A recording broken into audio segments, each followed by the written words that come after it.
Jadi sebetulnya Reza Rahadian kalau sekarang nggak jadi aktor, sekarang lagi jadi atlet. Kalau waktu itu berhasil mungkin jadi atlet.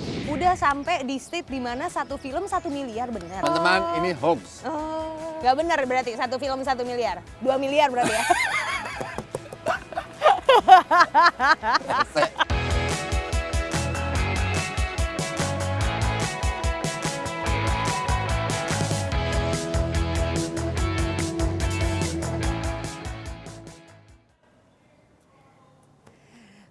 Saya udah ada di Aquatic Stadium Gelora Bung Karno. Saya kesini harusnya berenang ya, tapi bukan saya mau berenang. Cuma saya mau janjian sama teman saya yang syaratnya adalah kalau mau ngobrol sama dia ini harus nungguin dia selesai berenang dulu.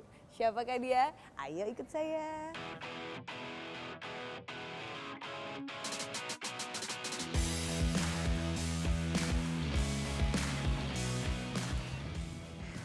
Saya megang anduk, mau kasih ke siapa? Kita tungguin ya, masih lagi berenang soalnya. Sampai, ya ampun. Sayang udah berenang ya sayang? Aduh, luar biasa. Capek? Lumayan. Aduh, kapan lagi ya pagi-pagi dihibur sama pemandangan Reza Rahadian selesai berenang? Thank you. Sampai bingung kita mau komen apa gitu. Ini jadi hari-hari udah begini terus ya? Hari-hari sebisa mungkin seminggu 2 kali lah. 2 kali. 2 kali. Minum dulu. Terima kasih, Silakan. terima kasih. Aduh, capek kayaknya Reza Rahadian habis berenang. Ya lumayan. Lumayan tapi ya. ini olahraga paling simple, lengkap. Paling simpel. Paling simple buat aku ya. Paling simple. Minum Oke. dulu. Kita ngobrol-ngobrol di sana boleh? Nah, tadi kan seperti yang saya janjikan ya, saya kesini nggak berenang tapi mau nyamperin teman saya yang lagi berenang. Kakak Reza apa kabar? Baik dong. Aduh. Hanum, terima kasih. Sudah bisa ngobrol-ngobrol. Iya, jadi ini lagi menjadi kegiatannya di belakangan ini, berenang terus katanya Reza Rahadian. Lagi sering banget sekarang karena jadwal syutingnya belum masuk.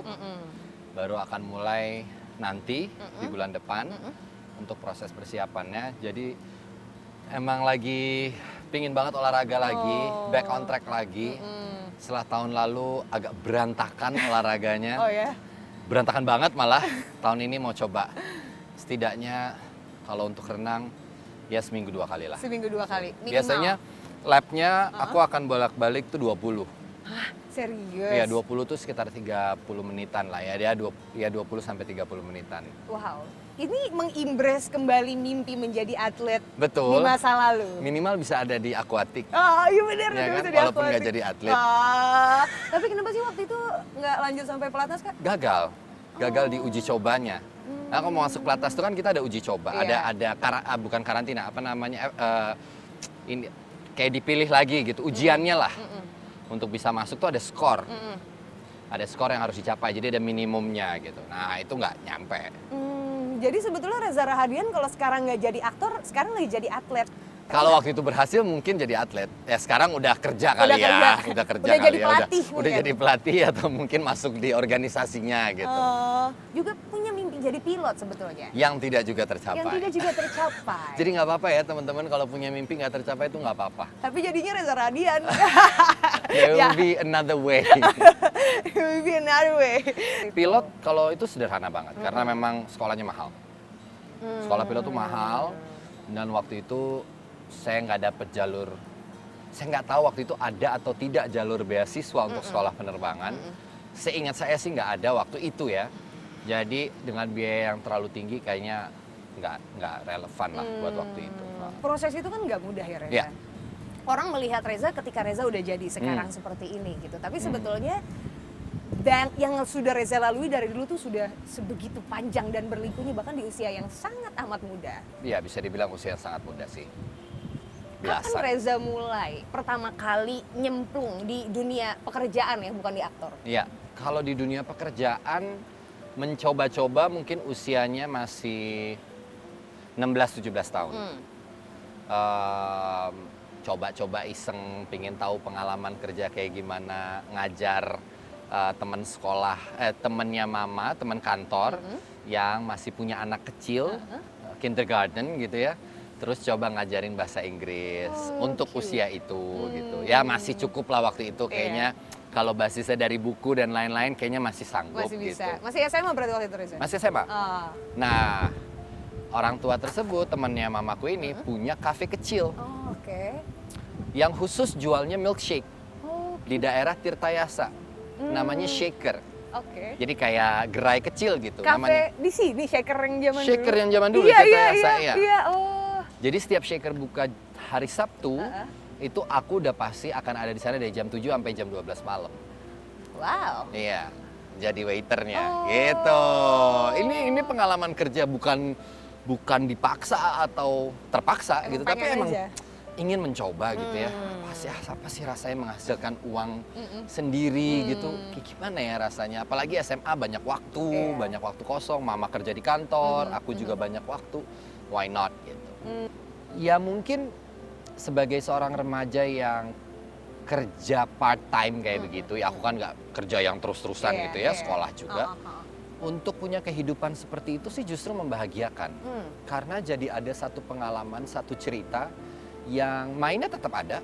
Aku juga main sama teman-temannya, gaul lah gitu, masa gaul jalan-jalan bareng teman atau apa, pergi nonton atau apa, juga ada pengalaman seperti itu, tapi tidak sefrekuen mungkin teman-teman yang lain gitu. Karena ya semuanya kan budget ya. Iya, Dan aku punya keterbatasan dengan mama bekerja. Mama tuh disiplin banget soal bagaimana nih uang jajan dikasih selalu per bulan. Nggak pernah harian, Oh ya? nggak pernah. Per bulan. Bisa ngaturnya anak umur segitu? Itu dia ternyata menanamkan bagaimana aku harus bisa mandiri mengelola keuangan itu. Itu tanpa dia sadari atau dia sadari, buat aku itu impact-nya gede banget sampai detik ini. Jadi I'm very, bukan perhitungan, tapi memanage keuangan, mengelola itu sangat hati-hati. Karena itu dari kecil. Ketil banget Iya, itu ya? dari kecil udah, ya udah nih jajan kamu. Ya kalau habis dalam waktu 2 minggu, ya tanggung jawab sendiri, jangan minta lagi gitu ya. Maksudnya kalau mau minta cari sendiri gitu kan.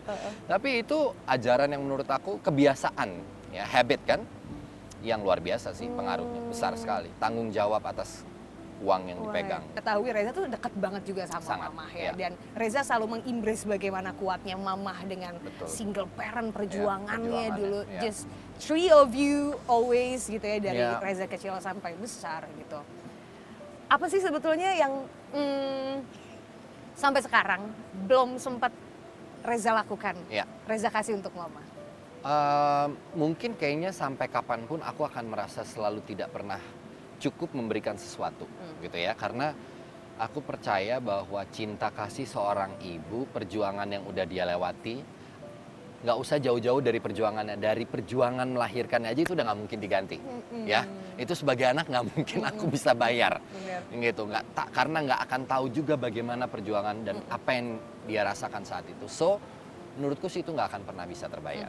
Tapi aku percaya bahwa apa yang coba aku lakukan, yang terbaik adalah membahagiakan dia sebisa mungkin.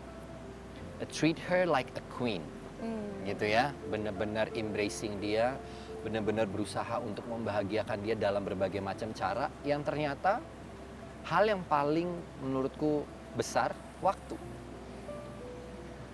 Not necessarily money, facility, enggak, waktu. Aku merasa tertampar.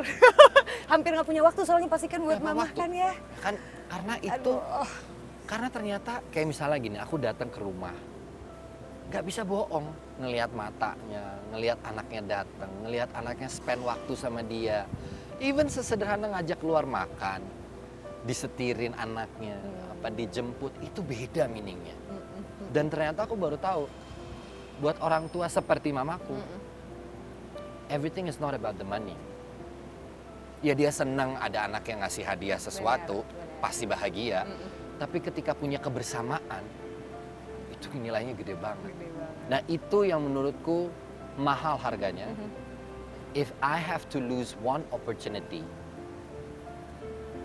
yang menghasilkan sesuatu, Film, for example. film, tapi ada waktu yang bisa aku pakai untuk hal lain yang juga bermanfaat, keluarga dan lain-lain, I will pick my family first. Really? Iya.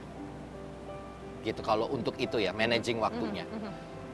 kecintaanku pada dunia seni peran itu ini berat untuk aku katakan tapi almost equal Oh iya. sama keluarga. Karena sebegitu cintanya aku sama dunia seni peran. Kalau suruh pilih keluarga atau seni peran, aduh berat banget. Karena dua-duanya saling mengisi. Keluarga membuat aku selalu back to ground zero untuk tetap menapak gitu ya. Tapi seni peran membuat aku juga bisa menghidupi keluarga. Jadi ini berhubungan. Nggak bisa aku pilih salah satu tuh berat. Tapi untuk nggak semua hidup di drive sama uang itu aku besar banget. I don't want my life to be driven by money all the time. I mean it's nice to have a lot of money. Yes, it is. It of is. course. Nggak bisa dipungkiri, aku nggak munafik. Enak, pegang duit tuh enak gitu. Tapi I don't want to let myself untuk driven by the money. Akhirnya jadi menghalalkan segala sesuatu. Ya ini kan kerjaan, ini kan menghasilkan uang ini. Jadi udah nggak ada waktu yang lain. Satu kesehatan, udah nggak punya waktu untuk mikirin diri sendiri, nggak punya waktu untuk memikirkan kesehatan mental, fisik apalagi. Kayaknya terlalu besar untuk mengorbankan itu semua. Aku nggak mau kerja punya penghasilan banyak yang akhirnya hanya untuk membiayai kebutuhan aku di rumah sakit misalnya atau apa. Aduh itu kayaknya berat ya. Iya.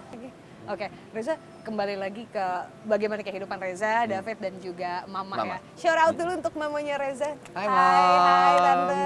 Aku jadi ngefans sama Tante juga karena sering dibahas sama Reza di mana-mana jadi pengen kenal sama Tante seperti apa figurnya. Tante. Tapi kamu kalau ketemu pasti menyenangkan. Oh iya? Dia orangnya sangat terbuka sama siapapun. Serius? Sangat. Oke, nggak sabar. Next episode mamanya Reza Rahadian.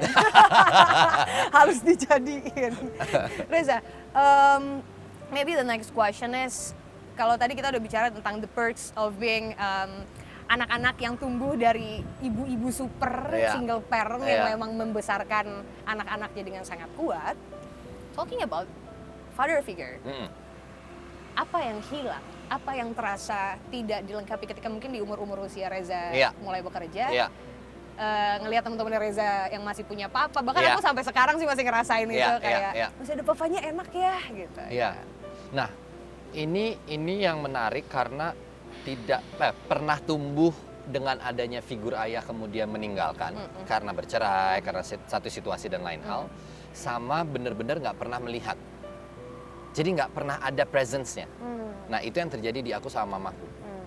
Sehingga untuk bisa mengidentifikasi apa rasanya kehilangan, aku jujur sampai detik ini sulit. Karena nggak tahu rasa punyanya. Karena nggak tahu rasa punyanya. Mungkin kalau pernah tahu rasa punyanya, terus ditinggal di usia remaja atau di usia mungkin 10 tahun, 9 tahun yang udah cukup bisa mengerti, aku akan bisa dengan mudah mengidentifikasi dan relate dan ngerasa berat ya ternyata, oh ini toh yang hilang. Nah ini tuh sulit banget karena peran mamaku masih sejauh aku tumbuh tuh nggak ada yang kurang. Kehadirannya, keibuannya, ketegasannya, bagaimana mendidik, bayangin ya, mendidik anak laki-laki dua menjadi, maksudnya kita jadi tahu apa artinya menjadi laki-laki yang bertanggung jawab. Itu ya lahir dari sosok perempuan. Kan magical itu. Itu buat aku, wah gila ya bisa kayak gini ternyata gitu. Jadi to be honest, it's hard for me to identify apa yang hilang. Oke. Tapi aku dengar-dengar belakangan Reza lagi berusaha untuk nyari lagi katanya. Sebenarnya nggak berusaha nyari sih. Aku nggak tahu itu beritanya dari mana, jujur aja ya. Tapi kan sekarang macem-macem ya gitu. Tapi aku nggak berusaha, pernah terpikir untuk kayak apa ya gitu. Maksudnya kayak apa sih gitu. Kalau ketemu tuh kayak apa ya gitu. Tapi itu tuh pikiran-pikiran yang ya udah tiba-tiba lewat aja. Tapi nggak di-pursue juga. Kan ada berita yang sampai ke kedutaan apa, ini aku nggak tahu ini, gitu ya, aku juga nggak tahu ini. Jadi semua itu hanya pikiran, mungkin mencari lewat kedutaan, mungkin mencari lewat ini, ya itu yang aku tahu sih, mungkin bisa lewat cara-cara, tapi nggak pernah dilakukan. Tapi kalau dari Reza sendiri ke Mama, bahasa cintanya Reza tuh bisa segamblang itu nggak sih? Segamblang itu. Oh iya? Aku agak beda sama adekku. Oh ya? Iya, Anak adekku laki-laki tuh. kan kadang jaim Iya, kan? adekku tuh lebih gitu. Mungkin nggak jaim tapi kayak I love you gitu, gitu loh. Iya, gayanya tuh kayak ya love you mom. Iya. Kalau aku, wah, aku sama mamaku tuh mamaku aja bilang gitu, oh kalau kakak romantis. Oh. Aku romantis banget sama mama. Oh iya? Iya, kita bisa kayak, mah makan yuk keluar, ayo makan gitu ya. Atau nanti tiba-tiba juga ada momen, misalnya pernah ulang tahun dia gitu, kita dinner berdua, Oh. romantic dinner gitu. Aku tuh sampai sekarang nggak pernah jaim atau apa, kalau peluk dia tuh peluk, Peluk. cium, apa ngusap kepalanya atau apa itu pokoknya very intimate gitu. Emang begitu. Tapi kalau lagi ribut kita berdua ribut. Waduh, itu Tetap.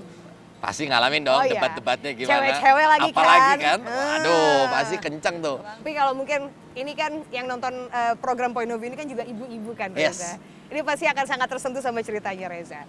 Bagaimana Reza menggambarkan mama dan mungkin juga bisa diimplementasikan ke semua mamah-mamah yang lagi nonton Iya. di Point of View ini. Buat aku sih pertama buat mereka atau buat para perempuan di luar sana yang kemudian memutuskan untuk menjadi seorang ibu, membesarkan anak. Pada saat hal itu terjadi aja buat saya itu udah sesuatu yang luar biasa, anugerah yang luar biasa. At the same time itu adalah sebuah perjuangan yang juga luar biasa. Jadi mudah-mudahan justru ini lebih kepada anak-anaknya di luar sana. Kalau kalian masih memiliki orang tua, masih memiliki ibu ataupun ayah, pokoknya orang tua gitu ya. Mudah-mudahan kita semua bisa selalu ingat bahwa buat saya ibu itu nggak bisa dipungkiri kenapa ada kata-kata surga ada di telapak kaki ibu. Karena memang perannya luar biasa. Nggak tahu kenapa aku juga berasa di pekerjaan aku niat bekerja ya ini mungkin terlalu terlalu personal Spiritual. gitu ya. Niat dalam bekerja dan apa ketika itu semua diperjuangkan juga untuk ada orang tua dilibatkan dalam situ. Ya insya Allah sih semuanya menemukan jalannya ya. Kalau aku sih ngerasanya begitu. Ada berkehnya kalau kata orang Betawi. Ada berkehnya. Ada berkehnya. Berkah pokoknya. Berkah pokoknya. Selalu libatkan orang tua dalam setiap langkah kita keluar rumah ya. Iya, Apapun yang mau iya, dikerjain. Nah kalau tadi Reza bisa romantis sama mamanya, saya mau romantis sama Reza. Reza makan yuk. Ayo. Lapar. Lapar ya? Habis berenang. Habis berenang. Wah. Kalau Kosong perut. saya ajak ke salah satu tempat paling romantis di kawasan Senayan, Reza mau nggak sih? Banyak tempat. Wih, Banyak ya? kece-kece Kece-kece Senayan ya? tempatnya. Kece-kece ya? Saya iya. yang pilih ya, Boleh? boleh ya? Boleh. Yuk. Oke, mari. Makan yuk. Kita makan. Udah sampai di state di mana satu film 1 miliar benar. Teman-teman, ini hoax. Oh, nggak benar berarti satu film 1 miliar, 2 miliar berarti ya?